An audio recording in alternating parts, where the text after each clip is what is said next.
ये क्वेश्चन देखते हैं। इंक्लाइन वेज है, ठीक है ना, थोड़ा 3 डायमेंशनल शेप बनाया हूँ जिसका इंक्लाइनेशन जो प्लेन का है वो एंगल थीटा है, इससे हॉरिजॉन्टल। ठीक, इस इंक्लाइन प्लेन पे एक रॉड रखा है, जिस रॉड का मास है m, लेंथ है l, और इस रॉड और इस इंक्लाइन प्लेन के बीच में कोफिशिएंट ऑफ फ्रिक्शन है म्यू। ठीक, इस रीजन में मैग्नेटिक फील्ड एग्जिस्ट करता है डाउनवर्ड डायरेक्शन में v। ठीक, और इस रॉड से करंट पास कर रहा है I। तो क्वेश्चन है find minimum value and maximum value of I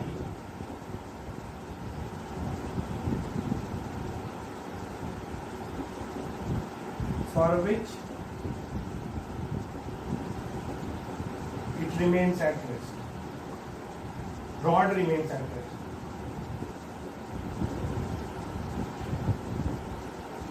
दिया है कि थीटा जो है वो greater than angle of repose. तो theta greater than angle of repose का मतलब क्या है?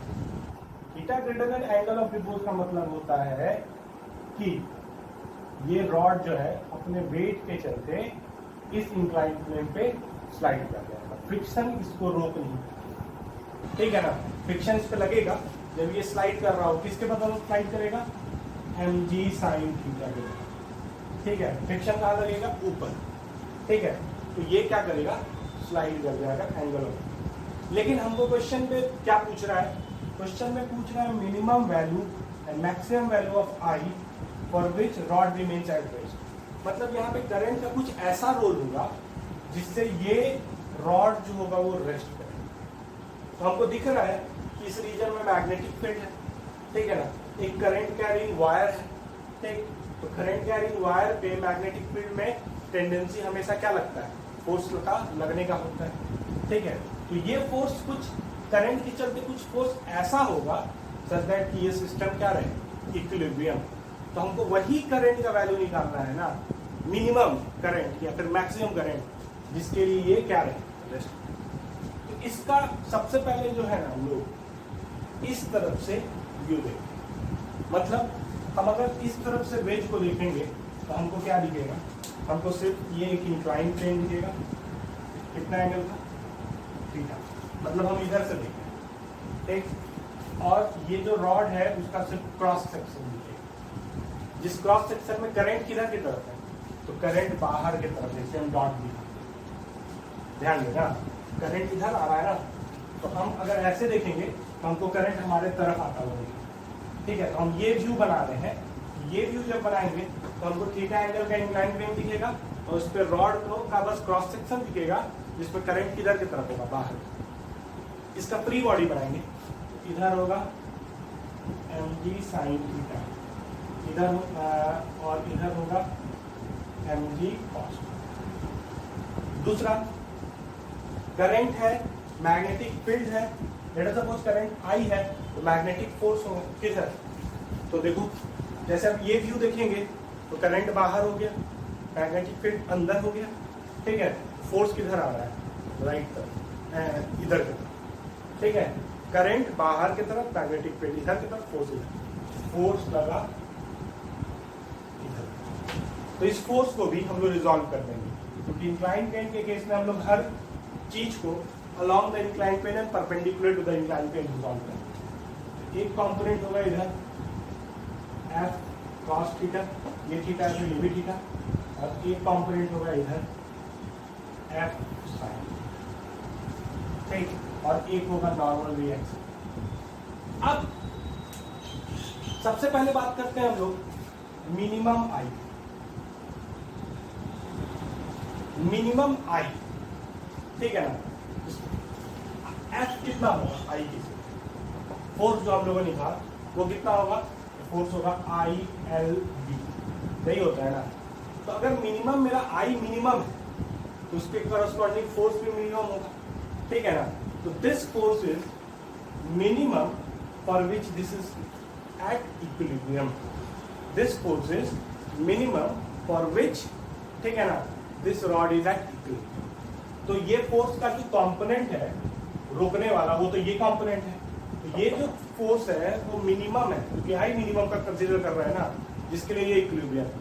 तो मिनिमम कंडीशन में इसका टेंडेंसी किधर जाने का होगा? तो ये जब मिनिमम है ना, इसका टेंडेंसी इधर जाएगा, नीचे की तरफ। तो मतलब कि फ्रिक्शन भी कहाँ लग रहा होगा? ऊपर। तो क्या इक्वेशन आएगा?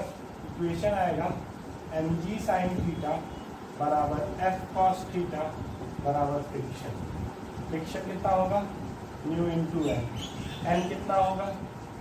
mg cos theta plus f sin theta. f कितना है?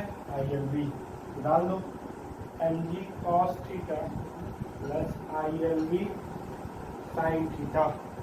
और ठीक है, ये हो गया तुम्हारा n का वैल्यू। फ्रिक्शन कितना हो जाएगा? Mu N. तो ये इक्वेशन में मेरा mg sin थीटा बराबर ILV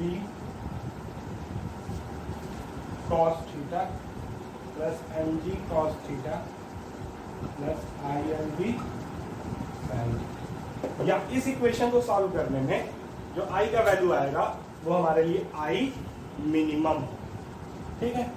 अब आओ, अब हम लोग मैक्सिमम I निकाल। मैक्सिमम, तो जब I मैक्सिमम होगा, जिसके लिए सिस्टम रेस्ट पे रहेगा, तो ये फोर्स भी मैक्सिमम होगा, तो ये F cos थीटा भी मैक्सिमम होगा। तो हमको इसका मैक्सिमम वैल्यू कंसीडर करना है, जिसके लिए सिस्टम रेस्ट पे है। तो जब ये कंपोनेंट मैक्सिमम होगा ना, तब इस रॉड का टेंडेंसी होगा स्लाइड करने का ऊपर के तरफ। इसका मतलब फ्रिक्शन कहाँ लग रहा होगा? नीचे। ऐसा क्वेश्चन हम लोग फ्रिक्शन में भी किए, ठीक है, इसलिए मैं डायरेक्ट बोल रहा हूँ। F cos थीटा ऊपर लग रहा है, ये मैक्सिमम है जिसके लिए ये रेस्ट पे है, तो इसका टेंडेंसी ऊपर स्लाइड करने का, मतलब फ्रिक्शन कहाँ लग रहा होगा? नीचे। इक्वेशन क्या हो जाएगा? इक्वेशन हो जाएगा F cos थीटा बराबर mg sin theta plus friction. फिर से वही सारा वैल्यू, फ्रिक्शन होगा mg cos theta mu into N, N होगा mg cos theta plus f sin theta, that is ILV sin theta. Put करेंगे इक्वेशन पे, I को निकालेंगे, I will be I। In fact पूरा का पूरा जो रॉड है ना, वो I from I minimum to I maximum, ये हर एक वैल्यू पे के लिए रेस्ट पे, ठीक है। तो ये था क्वेश्चन। कभी कभार ऐसा भी क्वेश्चन पूछ देगा ना कि डायरेक्शन नहीं देगा, है ना, बोल देगा ना what should be the direction of the current, है ना, as well as magnitude of the current for which this remains active. तो तुमको देखना होगा, एक बार डायरेक्शन इधर दिखाओ, एक बार डायरेक्शन इधर दिखाओ। जब तुम डायरेक्शन इधर दिखाओगे करंट का, है ना, तो ये चीज क्रॉस हो जाएगा। क्रॉस मतलब कि फोर्स इधर आ जाएगा। तो अगर फोर्स इधर आ गया तो ये इसका एक कंपोनेंट mg sin थीटा के अलॉन्ग हो जाएगा, तो ये कभी मोशन को अपोज नहीं कर पाएगा, ग्रेविटी के मोशन को। समझ गए इस चीज को? तो इसको कंसिडर नहीं करना है। किसको कंसिडर करना है? किसको? मतलब डायरेक्शन किधर होगा?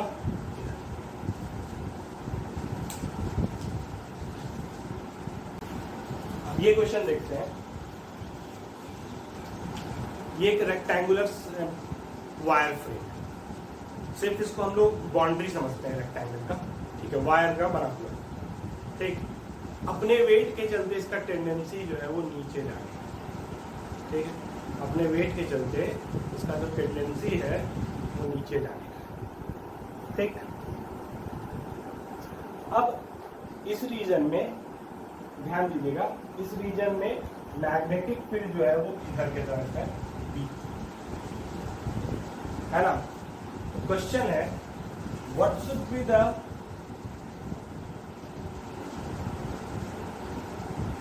Value of I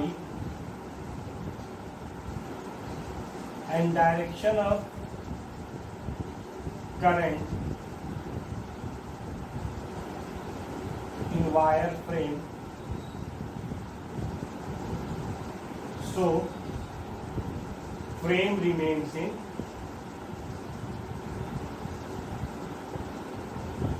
equilibrium।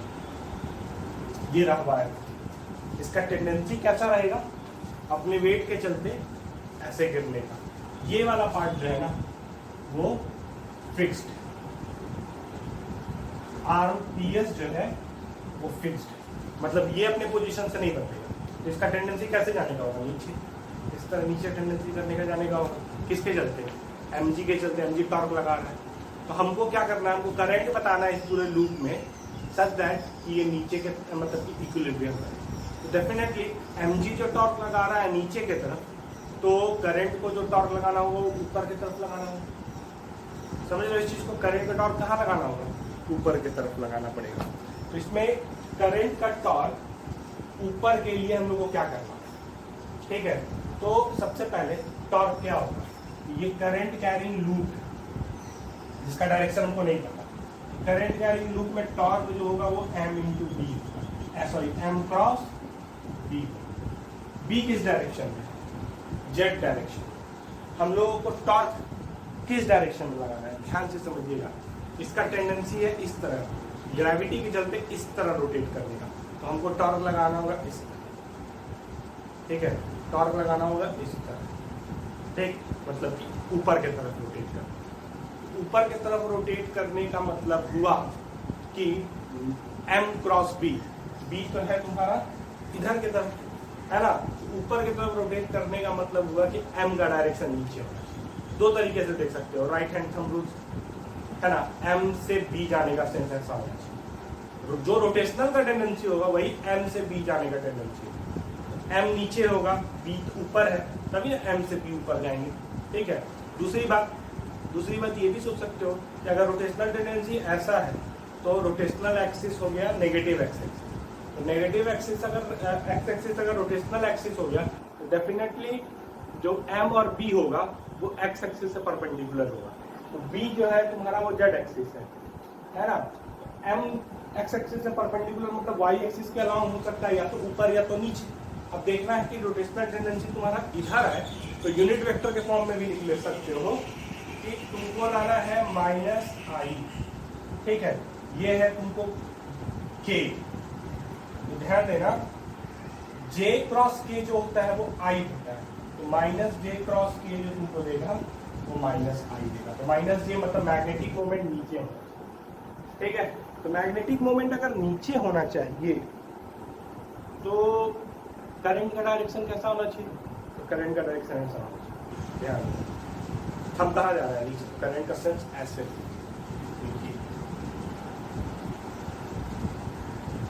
Current का सेंस ऐसे, तो मैग्नेटिक मोमेंट नीचे, ठीक। अब मैग्नेटिक मोमेंट होगा कितना, तो मान लो करंट है I into area, magnetic moment होगा लूप एक ही, तो AB एक इंटू B पर ये हो गया torque due to magnetic couple. अब आओ, अब हमको किसको, इस टॉर्क को किसको बैलेंस करना है, तो टॉर्क ड्यू टू mg कहाँ लगता है, सेंटर ऑफ मास पे, mg। ये डिस्टेंस कितना होगा a/2, तो mg का टॉर्क होगा mg a/2, ठीक है। a कट गया, I बराबर कितने के हो गया तुम्हारा, I बराबर हो गया mg/2 b, mg/2 dB। This is the value of I in the sense given, है ना, so that to keep the frame in equilibrium।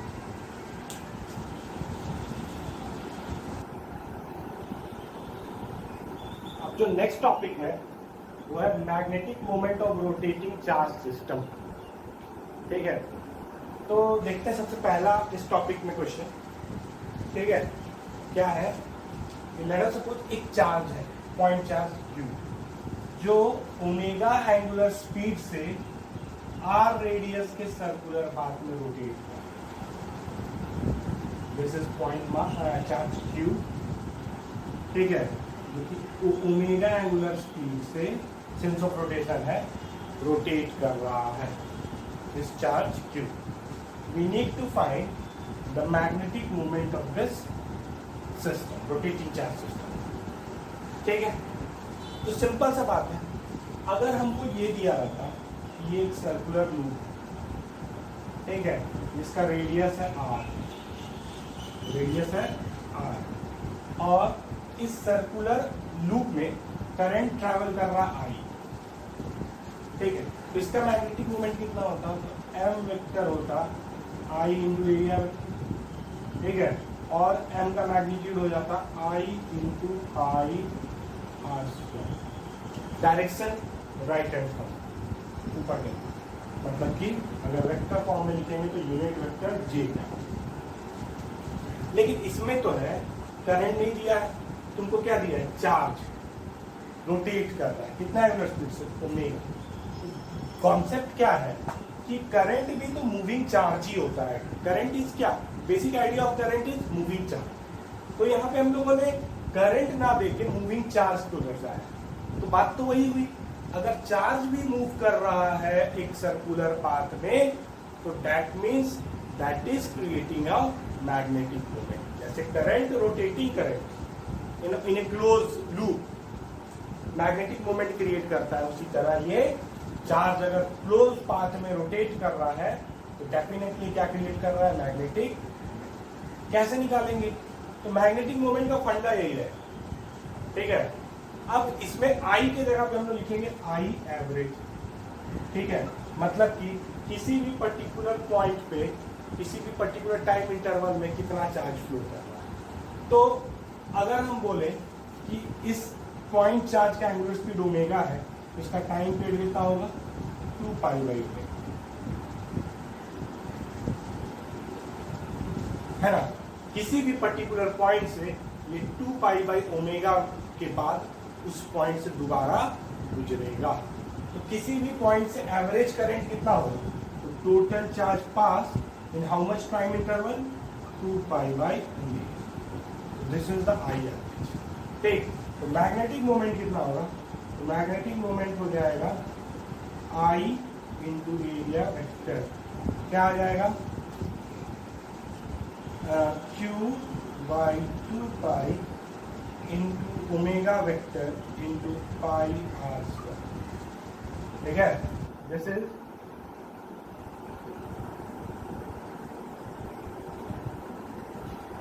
M, ठीक है।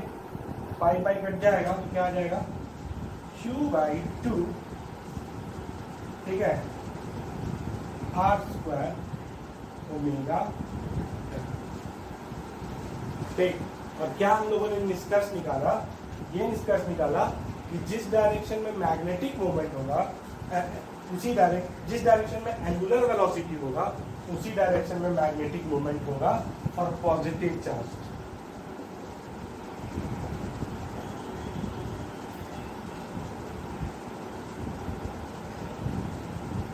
And for negative charge system, यहाँ पे एक नेगेटिव है, ठीक है।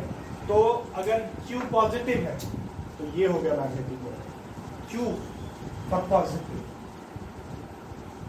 And for negative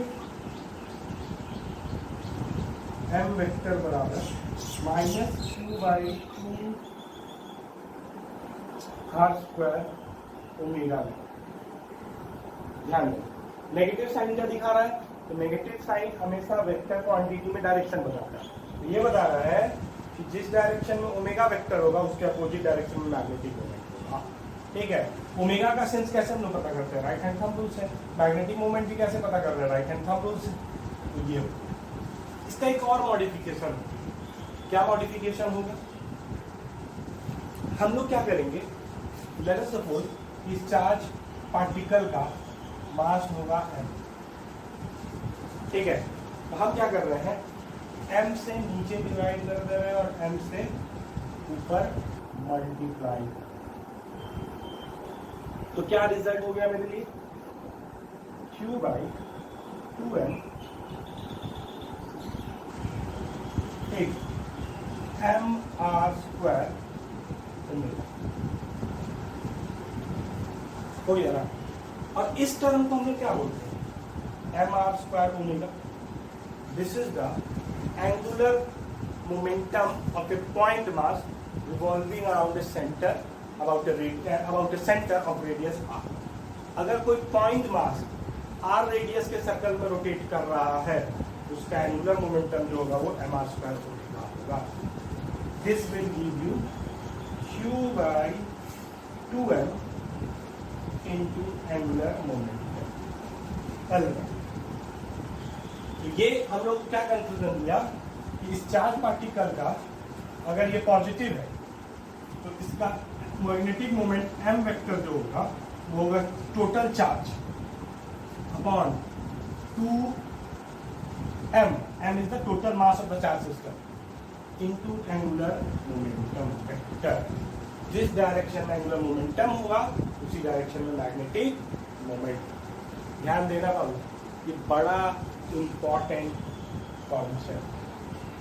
angular momentum का मैग्नेटिक मोमेंट से जो ये रिलेशन स्टैब्लिश हुआ है, ये बड़ा इंपॉर्टेंट कॉन्सेप्ट है ना। यही हम लोग स्ट्रक्चर ऑफ मैटम में पढ़ते होंगे कि इलेक्ट्रॉन का एक एंगुलर मोमेंटम होता है, ठीक है, और उसके चलते हम लोग उसका स्पिन मैग्नेटिक मोमेंट निकालते हैं। ऐसा क्यों होता है? क्योंकि अपने ऑर्बिट पे इलेक्ट्रॉन क्या कर रहा है? रोटेट कर रहा है। तो रोटेट कर रहा है, यही केस हो गया। इलेक्ट्रॉन एक चार्ज पार्टिकल है, अपने ऑर्बिट पे रोटेट कर रहा है। That means an electron possesses a magnetic moment. Simultaneously वो अपने एक्सिस पे भी स्पिन कर रहा है, ठीक है, अपने एक्सिस पे भी स्पिन कर रहा है। तो बोर्स मॉडल में ना इसीलिए कि इलेक्ट्रॉन का जो ऑर्बिटल थ्योरी है वो एंगुलर मोमेंटम पे डिपेंड। क्यों? क्योंकि मैग्नेटिक मोमेंट जो है वो एंगुलर मोमेंटम। और ये सिर्फ इस मास सिस्टम के लिए नहीं, हर मास सिस्टम के लिए ये रूल वैलिड है। कौन सा? m vector is equal to q/2m into l vector for positive charge. q for positive charge. अगर नेगेटिव चार्ज होगा तो for negative charge m vector is equal to -q/2m into l। बस minus sign यहाँ पे लगा negative charge के लिए result. चलो और क्वेश्चंस देखते हैं।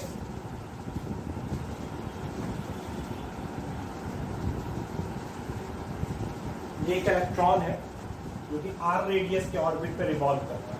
इसका मैग्नेटिक मोमेंट बता रहा है। m vector will be equal to -e/2m, ठीक है, इनटू l। ठीक, ई क्यू का जगह क्या ले लिया? चार्ज, ठीक है। तो एल वेक्टर कितना होगा? एल वेक्टर होगा आई ओमेगा वेक्टर, ठीक। आई कितना होगा? इलेक्ट्रॉन को हम लोग पॉइंट मास मानेंगे तो हो जाएगा m/²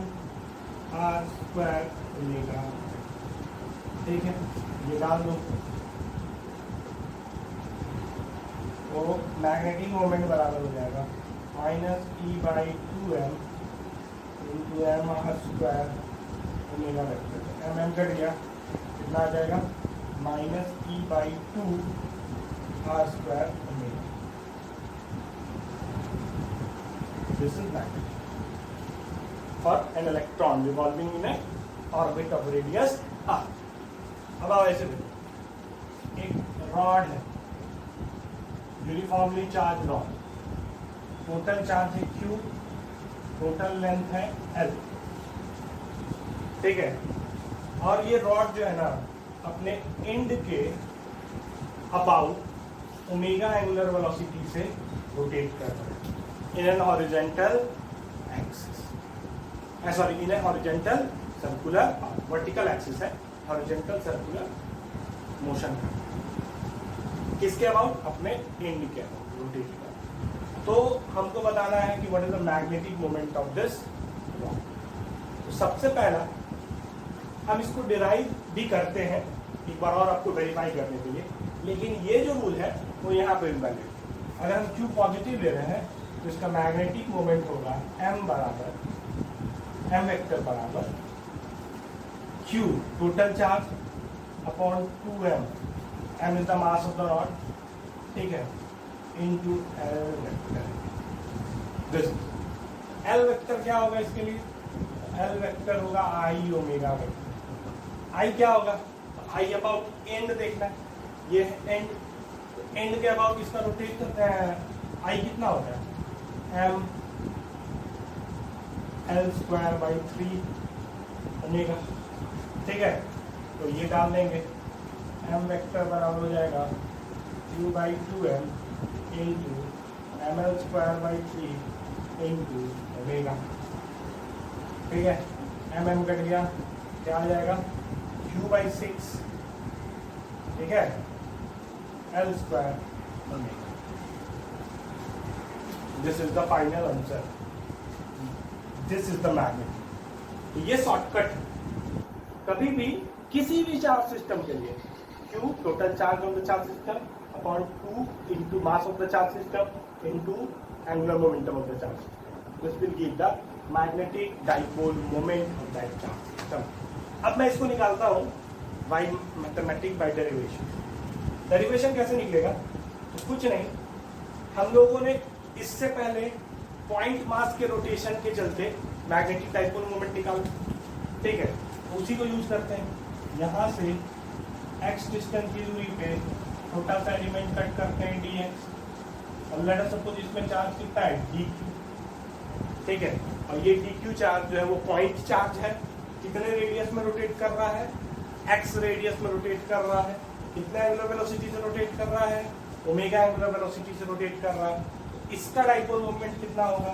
इसका डाइपोल मोमेंट होगा dm वेक्टर बराबर dq बाई 2, ठीक है, और r स्क्वायर मतलब x स्क्वायर। अभी हम लोगों ने डिराइव किया था, यही रिजल्ट यूज कर रहा है सीधे। यहाँ पे dq लिखनी है अपॉन 2 इंटू r स्क्वायर, सीधे ये रिजल्ट। ठीक है ना? कैसे ये आया था? तो ये आया था dm बराबर आएगा I average into area. I average कितना हो जाएगा? Q मतलब total charge upon 2 pi by omega, मतलब ओमेगा होता है। ठीक है, अब dq को हमको रिप्लेस कर देना होगा x के टर्म में, तो हम dq को लिख सकते हैं q by L into D x, q by L into D x, charge density into this elemental length dx। हो गया। अब ये dm वेक्टर बराबर कितना आ जाएगा? dq के जगह लिख रहे हैं q by 2l into x square D x into omega. Integrate कहाँ से कहाँ तक? तो यहाँ से लेके यहाँ तक फैला हुआ है, 0 से l, q by 2l x cube by 3 into 0 से l ओमेगा। ठीक है, कितना आ जाएगा? 3 कॉमन ले लो, q by 6l into L cube omega. ये कैल कट जाएगा, कितना आ जाएगा? QL square omega vector by 6। This is what am.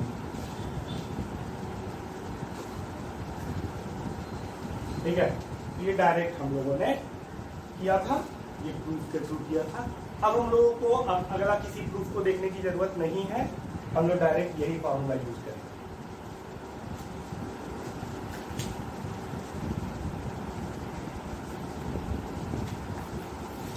Uniformly charge ring,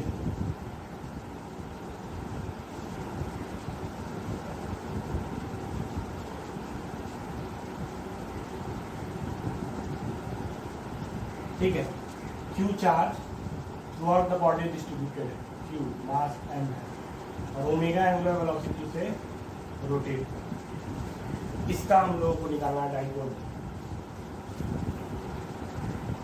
charge disc.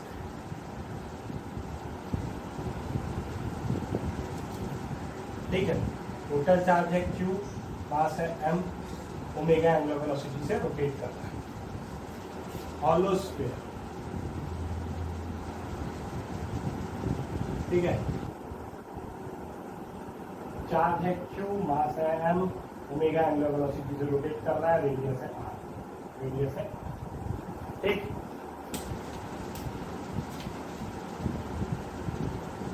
ये ओमेगा।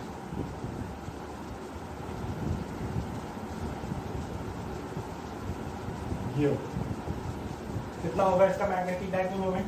फॉर्मूला सिंपल सा, m वेक्टर बराबर q by 2m into l vector. कितना होगा? M vector बराबर Q by two M into L. कितना होगा? M vector बराबर Q by two M into L. अब आओ इस केस में एल वेक्टर बराबर हमेशा होगा आई ओमेगा। ठीक, तो एल वेक्टर इक्वल टू हो जाएगा हमारा, इसका मोमेंट ऑफ इनर्शिया रिंग है तो एम आर स्क्वायर ओमेगा डाल दो। ठीक, इस केस में होगा M R square by two omega डाल दो। इस केस में होगा एल वेक्टर बराबर 2/3 एम आर स्क्वायर ओमेगा डाल दो। जो आएगा रिजल्ट वही होगा एंगुलर मोमेंटम, मतलब मैग्नेटिक मोमेंट। इसमें आ जाएगा एम वेक्टर बराबर q/2 आर स्क्वायर ओमेगा। इसमें आ जाएगा q/4 आर स्क्वायर ओमेगा। और इसमें आ जाएगा q/3 are square. Solid square होगा 2/5 एम आर स्क्वायर। रॉड के केस में एक और बात हम बोल सकते थे कि अगर एक्सिस ये होता तो मोमेंट ऑफ इनर्शिया अबाउट इस एक्सिस लेते, अगर एक्सिस ऑफ रोटेशन ये होता तो moment of inertia about this axis लेते। ठीक है ना? तो एक्सिस के अबाउट मोमेंट ऑफ इनर्शिया आपको निकालने आता है, उस पर हम लोग बहुत ज्यादा चर्चा नहीं करेंगे। इस तरह का काम करेंगे तो हम लोग को मैग्नेटिक डाइपोल मोमेंट मिल जाएगा।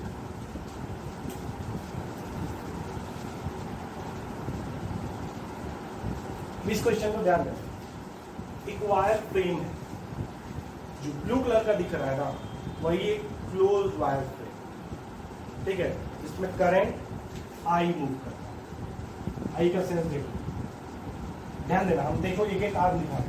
पहला आर्म ये करंट ऐसे गया, फिर ये ब्लू वाला आर्म ऐसे आया, फिर करंट इस वाले आर्म में ऐसे जाएगा, फिर यहाँ आने के बाद ये करंट ऐसे आएगा, फिर ये वाला करंट इधर जाएगा, फिर ये वाला करंट इधर आएगा, फिर ये वाला करंट इधर जाएगा, फिर ये वाला करंट इधर जाएगा, फिर ये रिपीटिशन। तो करंट जो है वो क्लोज पाथ का और दिया है, ये साइड है ए और ये भी साइड है ए। ठीक, इस पूरे वायर फ्रेम का हमको मैग्नेटिक डाइपोल मोमेंट निकालना। क्या होता है भाई magnetic dipole moment? Magnetic dipole moment होता है NIA। N हो गया मतलब कि नंबर ऑफ टर्न, I हो गया करंट और एरिया वेक्टर। तो N अगर 1 है तो 1 हो जाएगा, तो simple magnetic dipole moment I into area. अब इसका डाइपोल मोमेंट हम लोग कैसे निकालें? बड़ा कॉम्प्लिकेटेड है। ये जो है पूरा वायर फ्रेम जो है वो 3 डायमेंशनल से, कोई एक प्लेन में तो है नहीं कि हम एरिया वेक्टर दिखा देंगे करंट के सेंस में, है ना? कोई एक प्लेन में तो है नहीं। समझ रहे हो बात? तो इसको बनाने का तरीका क्या होगा? ठीक है, तो इस तरह का क्वेश्चन आप लोगों को बहुत सारा मिलेगा, जिसमें आपको वायर फ्रेम जो दिख रहा है जिसका मैग्नेटिक डाइपोल मोमेंट निकालना है वो 3 डायमेंशनल है। उसका तरीका क्या है? इसमें हम लोग कुछ कंस्ट्रक्शन करें और कंस्ट्रक्शन करके इसको हम लोग अलग अलग पार्ट में डिवाइड करें। तो इसको अब बनाने के लिए, जब भी आपको 3 डायमेंशनल ऐसा दिखे, बनाने के लिए क्या करना होगा, है ना? हम एक छोटा सा कंस्ट्रक्शन करने से क्या होगा ध्यान देना। पहले मैं दिखाता हूँ वो construction, minimum number of construction करना है। ठीक, तो मैं यहाँ पे 2 कंस्ट्रक्शन करूँगा, एक इस एंड को इस एंड से जुड़ा दूंगा और एक इस एंड को इस एंड से जोड़ दिए। अब ये जो पूरा का पूरा फिगर है ना, मेरे पास 3 क्लोज फिगर बन गए। कौन कौन? एक ये स्क्वायर, एक ये स्क्वायर क्लोज और एक ये क्लोज। अब जिस पोजीशन पे तुमने कंस्ट्रक्शन किया है उसको क्या करेंगे ना, उस कंस्ट्रक्शन में हम लोग करंट दिखाएंगे, दोनों अपोजिट डायरेक्शन। मतलब 2 करंट दिखाएंगे एक दूसरे के अपोजिट डायरेक्शन। एक इधर दिखा दिए, एक इधर, एक इधर दिखा दिए, एक इधर। क्यों? क्योंकि ये पॉइंट और ये पॉइंट के बीच में कोई करंट नहीं। तो जब तुम करंट दिखाए अपोजिट डायरेक्शन में 2, ठीक है ना, इसका मतलब इसमें नेट करंट क्या होगा? 0। इसमें नेट करंट क्या होगा? 0। तो फिर ये करंट दिखाने का पर्पज, तो करंट दिखाने का पर्पज है कि इसीलिए हम लोगों ने कंस्ट्रक्शन किया था।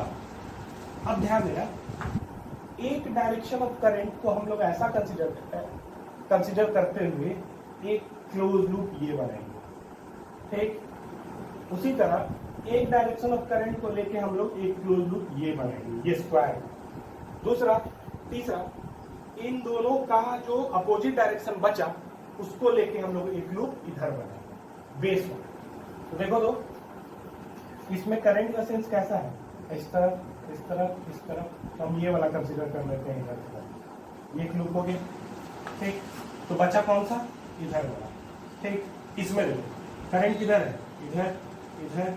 ठीक है, इसमें इधर, इसमें इधर, इसमें इधर। तो इधर वाला कंसिडर कर लेते हैं, तो ये भी एक लूप हो गया। तो बचा किधर वाला, इधर वाला। तो इसमें बचा है इधर वाला, इसमें बचा वाला इधर वाला। तो ये करंट और ये करंट हम इस वाले आर्म के साथ क्लब कर लेते हैं। तो कैसा बचेगा, इधर से इधर, ये इधर, फिर इधर से इधर, फिर इधर से। दिख रहा है सारा चीज, है ना। इसी तरह मेरे लिए 3 अलग अलग क्लोज करंट कैरिंग लूप बन गया, एक ये और एक बेस।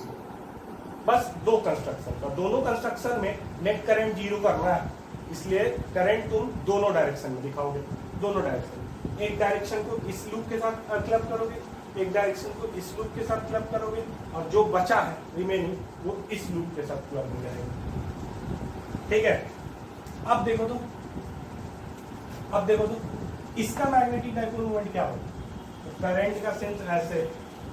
ठीक है, तो मैग्नेटिक डाइपोल मोमेंट इधर होगा, कितना, I a स्क्वायर। इधर कौन सा डायरेक्शन है, -k। इसका किधर है, ऐसे, करंट का सेंस इधर, मतलब +I a स्क्वायर k का।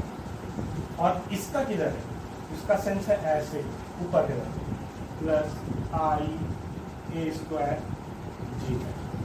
क्या दिखा, ये दोनों कैंसिल हो गया, बचा क्या, I a स्क्वायर j का। तो इस पूरे लूप का नेट डाइपोल मोमेंट जो होगा, नेट मैग्नेटिक मोमेंट जो होगा m वेक्टर, वो होगा I a स्क्वायर। ठीक है, ये वाला और ये वाला एक दूसरे को कैंसिल कर।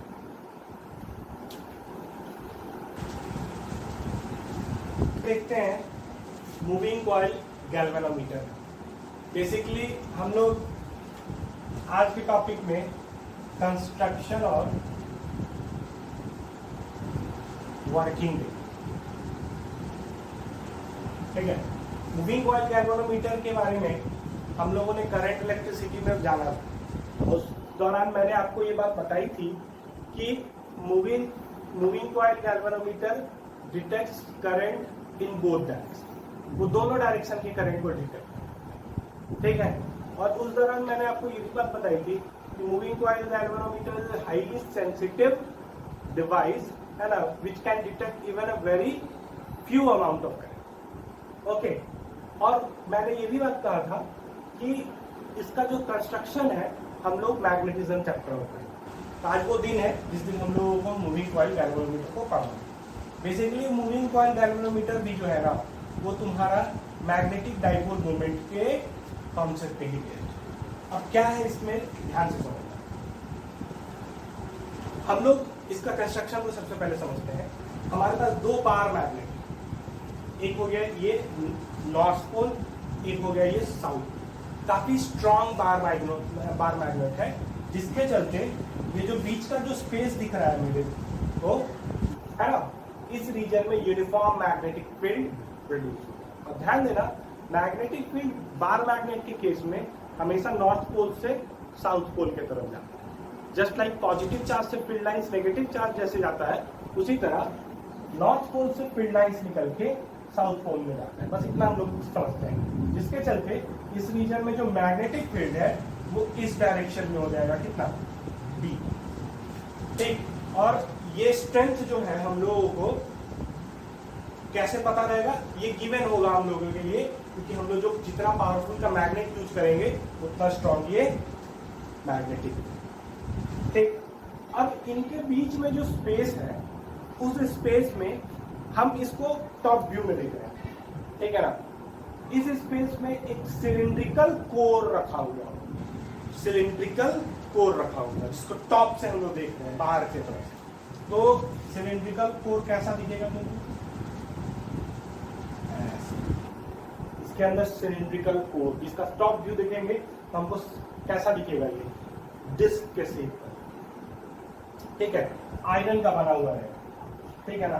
तो ये होगा iron cylindrical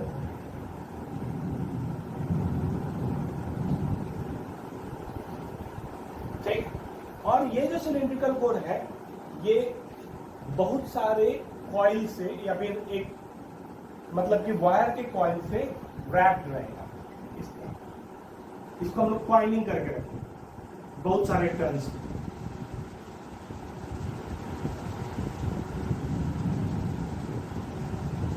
number of turns इसको हम लोग क्या कर दिए? रैप कर दिए हैं एक मेटेलिक वायर, ठीक है।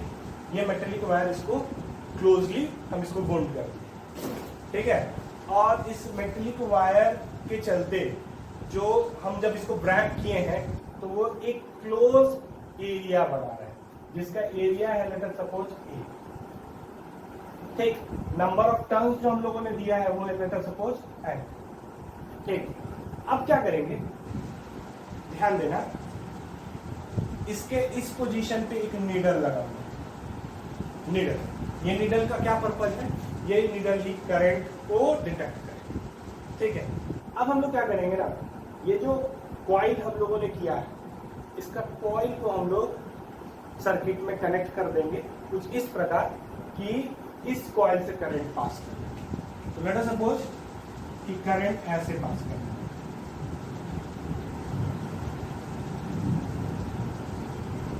तो जब इस कॉइल से करंट पास करने लगेगा तो ये पूरा का पूरा जो कॉइल का सिस्टम है ये मैग्नेटिक मोमेंट के जैसा बिहेव करने लगेगा। एम वेक्टर, और एम वेक्टर कितने के बराबर होगा? एन आई ए वेक्टर। ये एम का मैग्नीट्यूड कितना होगा? एन आई ए, ठीक है। एन हो गया नंबर ऑफ टर्न्स, आई हो गया करंट, ए हो गया एरिया, समझ गए? ए हो गया एरिया।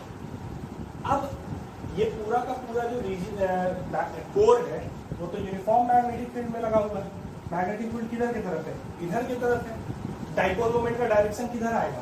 तो देखो तो करंट का सेंस है ऐसे, तो हम कल किए ऐसे, हम कहा जा रहा है ऊपर।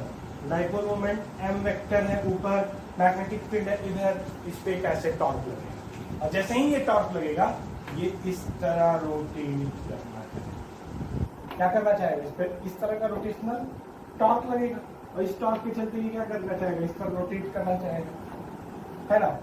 लेकिन ध्यान देना इंटरनली, है ना, इस कोर के अंदर एक स्प्रिंग लगा है, स्पाइरल स्प्रिंग।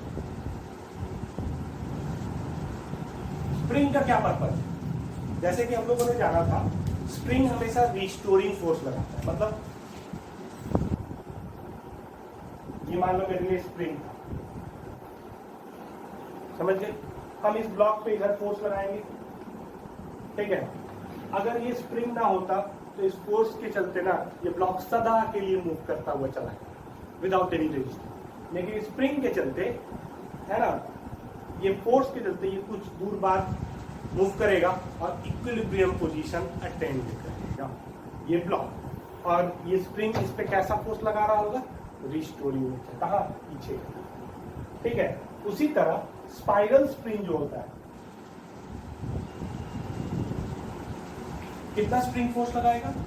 Kx। इक्विलिब्रियम पे हम लोग क्या लिखते हैं? F बराबर। उसी तरह स्पाइरल स्प्रिंग रिस्टोरिंग टॉर्क, जब हम लोगों ने करंट इस मतलब इसको एक सर्किट में लगा के करंट ऑन किया, मतलब इस कॉइल से जब करंट पास किया तो इस पे M क्रॉस B का एक टॉर्क लगा।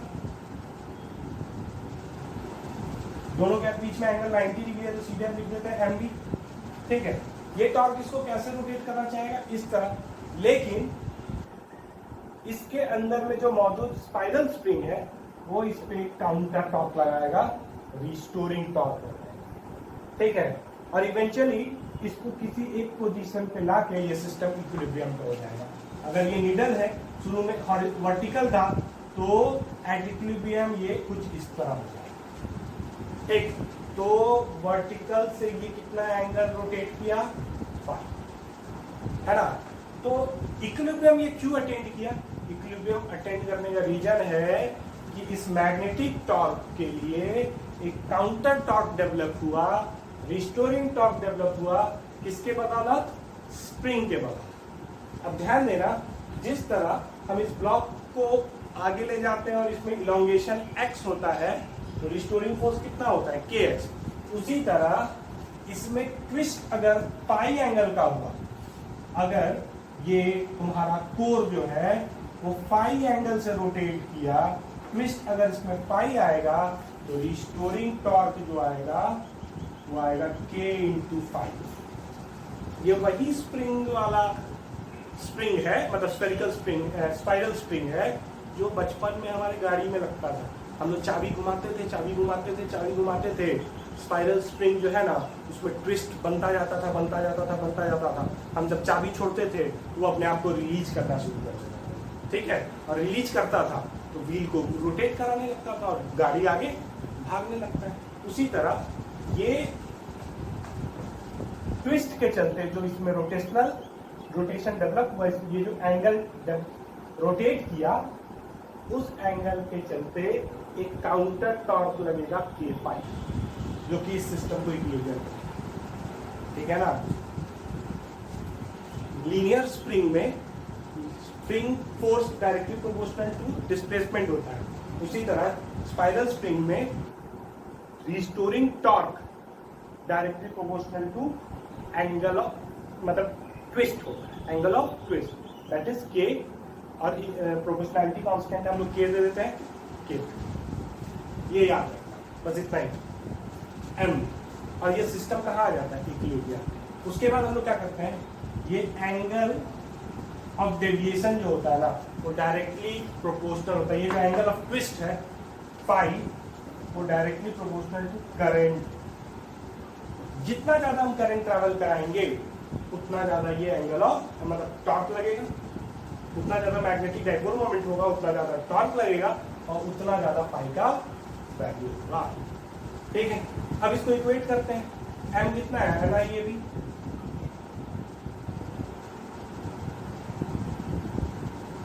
k फाई, I बराबर कितना आ जाएगा?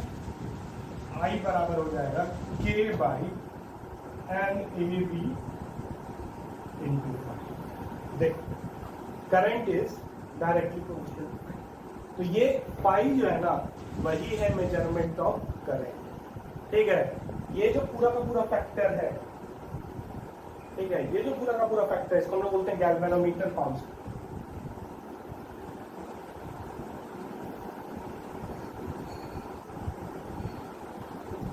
ये कांस्टेंट जो स्प्रिंग हम लोग यूज कर रहे हैं, उसका स्प्रिंग कांस्टेंट है, number of turns of the coil constant है, area of the coil constant है, जो बायोमैग्नेट चूज किए हैं वो भी कांस्टेंट है हम लोग, इसलिए मैग्नेटिक फील्ड भी इस रीजन का कांस्टेंट है।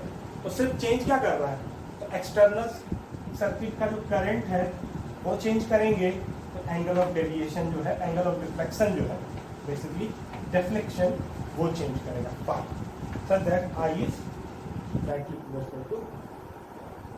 तो ये प्रिंसिपल है मूविंग कॉइल गैल्वेनोमीटर। अब हम बात करते हैं कि ये दूसरे डायरेक्शन का करंट कैसे मेजर करेगा। अगर करंट इधर आने लगे, करंट का डायरेक्शन उलट जाएगा, करंट का डायरेक्शन उलट जाएगा तो मैग्नेटिक डाइपोल मोमेंट उलट जाएगा, है ना। सेंस ऑफ रोटेशन ऐसा हो गया तो मैग्नेटिक डाइपोल मोमेंट इधर हो गया, तो पहले m क्रॉस b ऐसे था, ठीक है ना, m क्रॉस b ऐसे था, अब m क्रॉस b कैसा हो जाएगा, ऐसा हो जाएगा। डाइपोल मोमेंट इधर है, मैग्नेटिक फील्ड इधर है, सॉरी, रोटेट करने का टेंडेंसी ऐसे हो जाएगा, तो जब ये रोटेट करने का टेंडेंसी इधर हो जाएगा तो ये नीडल इधर जाएगा, फाई इधर, रिजल्ट वही होगा लेकिन फाई, ठीक है। तो ये बेसिक आइडिया है मूविंग कॉइल गैल्वेनोमीटर का, ठीक है। इसमें सारे टर्म्स जान रहे हो, n क्या हो गया, number of turns of the coil, a क्या हो गया, area of the coil, I क्या हो गया, current to the coil, k क्या हो गया, स्प्रिंग कांस्टेंट, इसको कभी कभी टॉर्सनल कांस्टेंट भी बोलते हैं हम लोग, ठीक है। और फाई क्या हो गया, एंगल ऑफ डिफ्लेक्शन या angle of twist.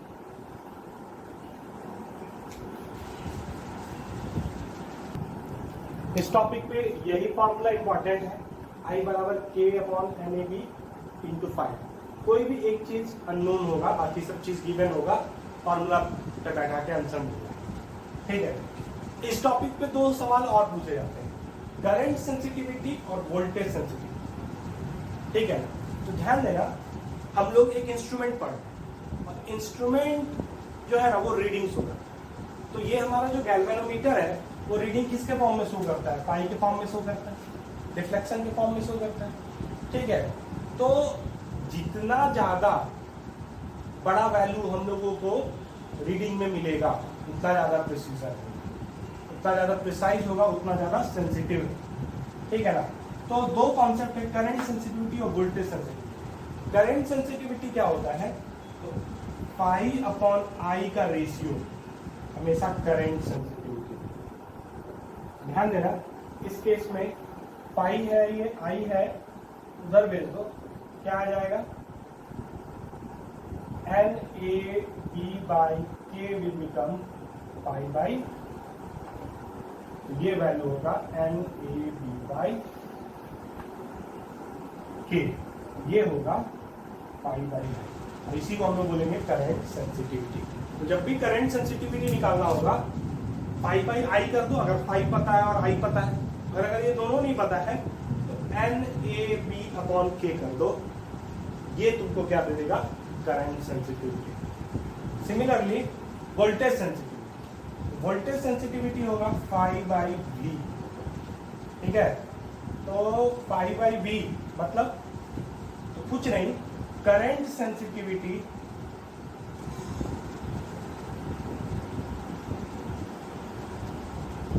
Divided by resistance जो गिवन होगा, हम डिवाइड कर देंगे तो हमको वोल्टेज सेंसिटिविटी मिल जाएगा।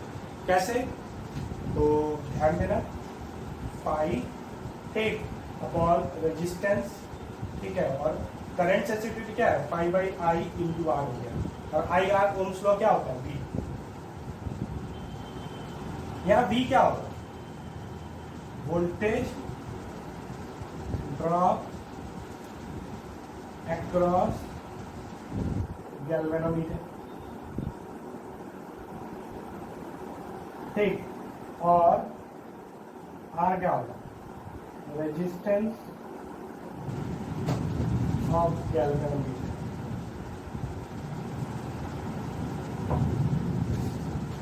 ठीक है, तो पाई बाई V जो हो गया वो वोल्टेज सेंसिटिविटी हो गया, तो ये क्या आ जाएगा? ये हो जाएगा NAB by K into R, ये हो जाएगा voltage sensitivity. Direct formula based है ये सब, सवाल बनाओ, आंसर मिल जाएगा। ठीक है, आज के लेक्चर में बस इतना ही। नेक्स्ट लेक्चर में हम लोग बायट-सवार्ट लॉ देखेंगे। ठीक है, और मैग्नेटिक फील्ड अब कैसे क्रिएट होता है उसको जानने का कोशिश करें। Thank you.